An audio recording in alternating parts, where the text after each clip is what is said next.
Yes friends, तो अब हम इस प्रॉब्लम को सॉल्व करेंगे। देखिए लिखा है, Messer Tube Limiteds are the manufacturer of picture tubes of TV. The following are the detail of their operation. Average monthly market demand. Ordering cost इतना है, इन्वेंट्री कैरिंग कॉस्ट है, कॉस्ट ऑफ ट्यूब दे रखा है, normal uses दे रखा है, पर week का normal uses है, मिनिमम मैक्सिमम यूजेस भी पर वीक के हैं। तो पहले तो compute the economic order quantity. इसके आगे लिखा है, if the supplier is willing to supply quarterly 1500 unit at a discount of 5%, is it worth accepting? Maximum level, minimum level and reorder level. चलिए फ्रेंड्स, इसको करते हैं। हम जानते हैं इकोनॉमिक ऑर्डर क्वांटिटी का मतलब है 2A अपॉन C। ए का मतलब है एनुअल कंजम्पशन। तो हमारा एनुअल कंजम्पशन का हम ये लिख सकते हैं, नॉर्मल कंजम्पशन पर वीक दे रखा है हमको इंटू 52,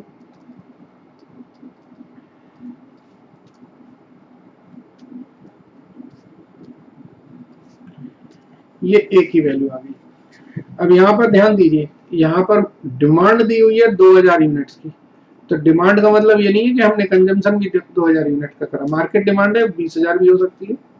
गलती बच्चे वही कर देंगे। ओ का मतलब है ऑर्डरिंग कॉस्ट एंड सी का मतलब है कैरिंग कॉस्ट। तो इन्होंने बोला है कि वो 20% है, ठीक है। तो इसको हम प्लेस कर दें,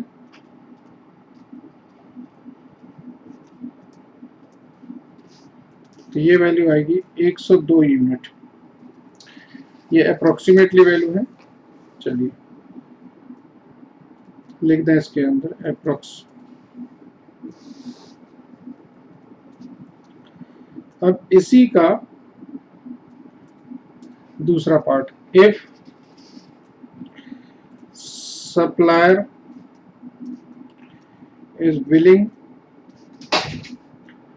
to supply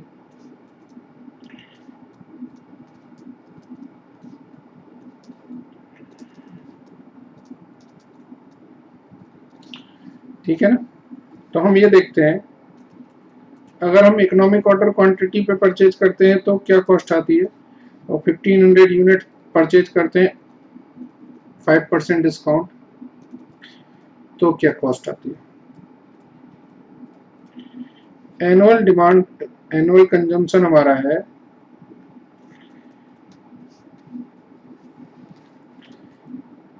5200।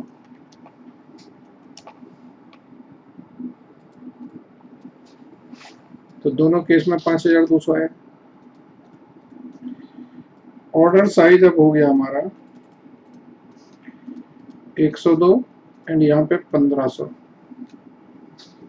तो नंबर ऑफ ऑर्डर हो जाएंगे, एक मिनट,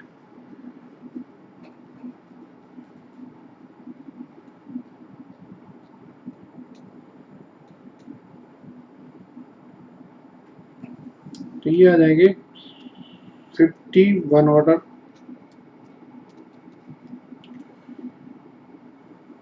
और यहाँ पर आ जाएगा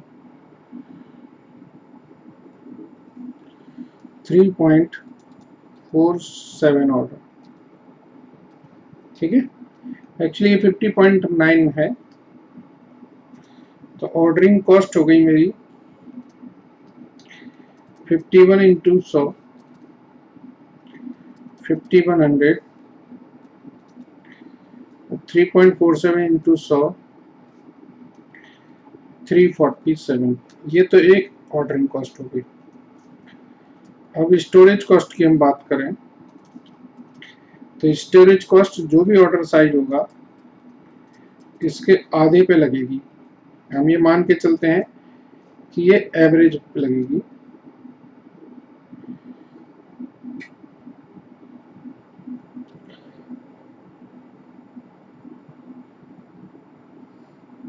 और यहाँ पर जो ऑर्डर साइज होगा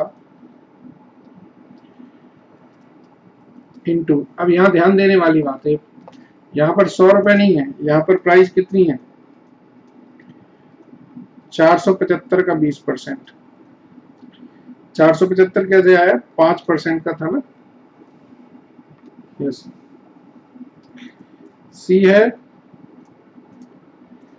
परचेज कॉस्ट, तो ये 5200 इंटू 500 आएगा, तो यहाँ पर 5200 इंटू 475 आएगा। तीनों का टोटल कर लेंगे हम, और जो भी लिस्ट होगी उस वैल्यू को हम ले लेंगे, ठीक है। तो 5200 इंटू 475, ये आया 24,70,000। 5200 इंटू 500, ये आया हमारा 26 लाख। 750 इंटू 475 इंटू 0.2, यह है 71,250 प्लस 24,70,000 प्लस 347। तो यहाँ पर जो वैल्यू आ रही है मेरी, वो आ रही है 25,41,597। और यहाँ पर कितनी आ रही है, इसको भी देख लें, ये 5100। यहाँ पर वैल्यू आ रही है 26,10,200। तो ये बेटर है, ठीक है ना। तो हम क्या लिखेंगे, as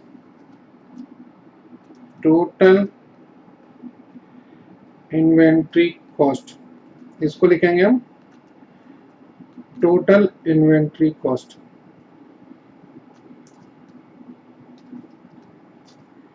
is less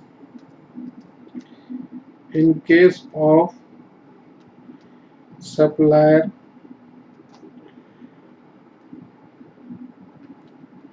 offer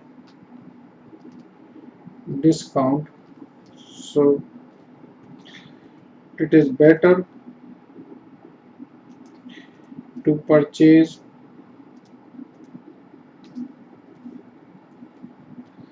1,500 units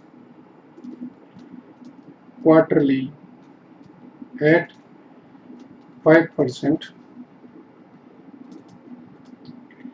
discount. 5% की डिस्काउंट पर 1500 यूनिट ले लें, वो ज़्यादा बेटर है, ठीक है फ्रेंड्स। चलिए अब इसके बाद इसके दूसरे पार्ट करते हैं हम लोग।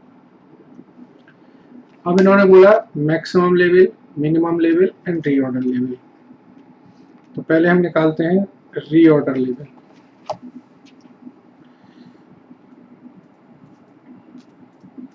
रीऑर्डर लेवल होता है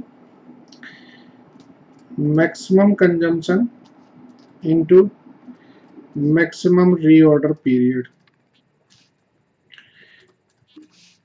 मैक्सिमम कंजम्पशन देखिए कितना है, मैक्सिमम कंजम्पशन है 200 ट्यूब का, और रीऑर्डर पीरियड है 8, तो 200 इंटू 8 ये हो जाएगा 1600।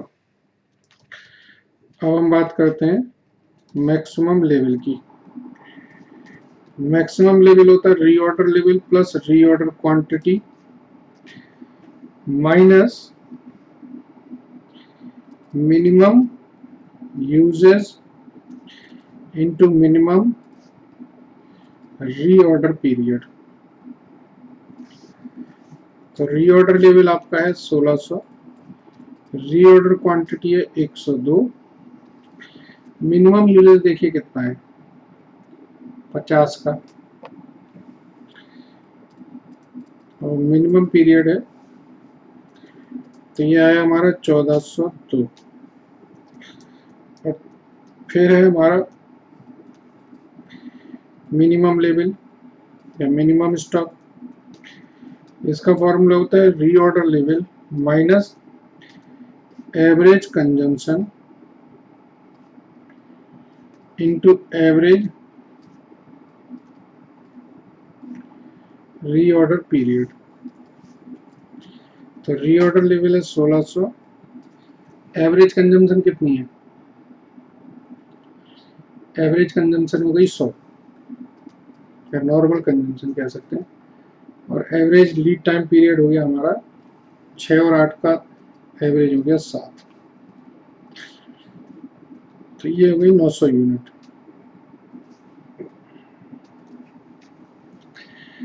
ये तो बहुत ही सिंपल तरीके से पूछी गई थी, अच्छी प्रॉब्लम है। चलिए, थैंक यू।